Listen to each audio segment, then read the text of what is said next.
When it comes to young immigrants in the U.S., we hear a lot about DACA, Deferred Action for Childhood Arrivals. The Obama-era program protects certain undocumented people in the U.S. from deportation. Another group of young people who arrived with their parents on work visas also face uncertainty because of a growing visa backlog. Houston Public Media's Elizabeth Troval spoke with one family about what's at stake for them. You're not dependent. Animesh Namjoshi types notes in his online economics class, one of his last courses at the University of Texas at Austin. In a matter of weeks, Namjoshi plans to graduate with a degree in economics. For most, it's an exciting time. But for him, graduation means that my time is running out, ironically, so it's definitely not a happy thing. Namjoshi's student visa will expire when he graduates, but his immigration issues started long before that.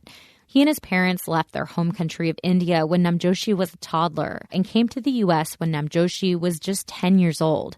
They now live in Katy near Houston. My dad came as a high-skilled worker.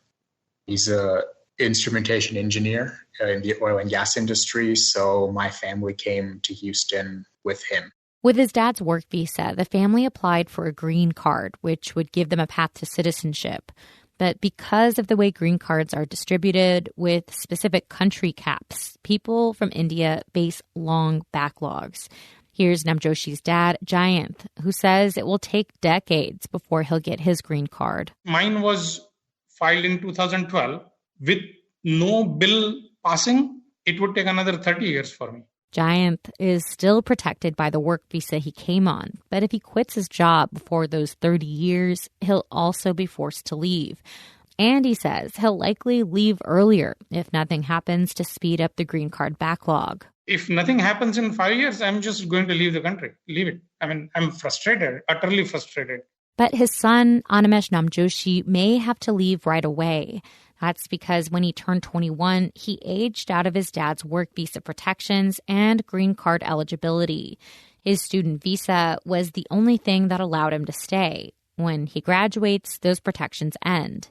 He joins other young immigrants who face a similar fate. They came legally to the U.S. as kids under their parents' work visa, but as adults are no longer eligible to stay in the U.S. unless Congress takes action.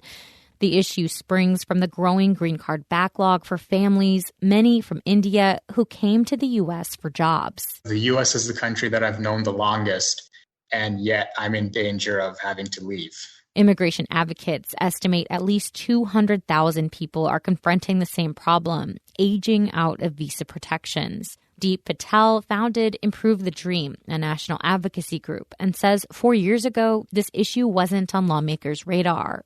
But now, along the way, there's been some good successes. Patel says kids of these high-skilled workers were included in the Dream and Promise Act, legislation that passed the House in March and was created to protect undocumented DACA recipients. I don't see us as being different. Any child who grew up here, whether it was with a documented status or an undocumented status, deserves to stay. The bill faces Republican opposition, though Patel says there's a chance protections could also come while passing the 2022 budget.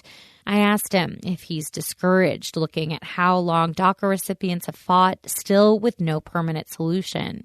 He says, on the contrary. The next 6 to 12 months are probably the most hopeful that I think I've been, because it seems like there are multiple avenues that are possible. Patel may be hopeful, but Animesh Namjoshi is concerned about what's going to happen next if he's unable to find a work or student visa to remain in the U.S. with his parents and little brother. I have a younger brother. We're pretty close, and I'll have to separate from my parents and my brother. And he says if this issue isn't solved in the next decade, his younger brother will face a similar fate. For The World, I'm Elizabeth Troval in Houston.